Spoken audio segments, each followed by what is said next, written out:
श्री चंद्रशेखर जी। माननीय सभापति जी, जय भीम।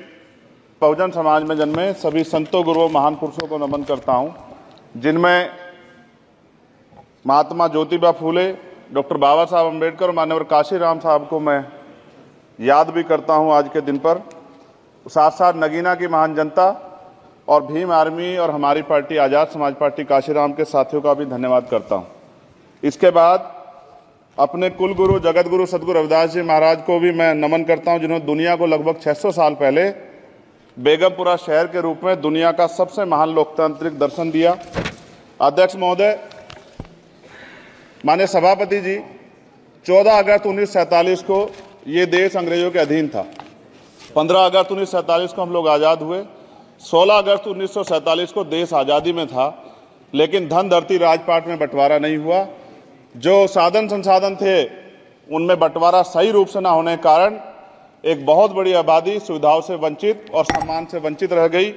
उनको सम्मान देने के लिए और अंतिम व्यक्ति तक सुविधाएं पहुंचे, इसके लिए लोकतंत्र की व्यवस्था हुई। लेकिन आज़ादी के 70 साल बाद भी हम कहाँ खड़े हैं, इस पर ये चिंता का विषय है।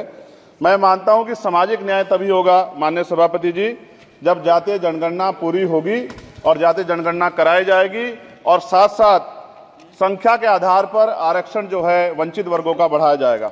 उसके साथ साथ जब राष्ट्रपति जी अभिभाषण पे बात रख रही थी तो उन्होंने शहरी और ग्रामीण क्षेत्रों के विकास की बात कही और ये भी कहा कि दुनिया में सबसे उत्तम शहर हमारे यहाँ बने। लेकिन माननीय सभापति जी, 70% आबादी तो गांव में निवास करती है, तो गांव की आबादी के बारे में भी सोचना होगा कि उनका जीवन कैसे बदले। माननीय सभापति जी, उच्च शैक्षणिक संस्थानों में बहुजन समाज के जो छात्र हैं उनके साथ कास्ट एट्रोसिटी हो रही है, निरंतर उनकी हत्या हो रही है। साथ साथ जो सरकारी कर्मचारी हैं दफ्तरों में, उनके साथ भी जो SC ST OBC और मुस्लिम और अन्य धार्मिक अल्पसंख्यक उनके साथ भी माननीय सभापति जी जातिगत और धार्मिक जो है शोषण किया जा रहा है।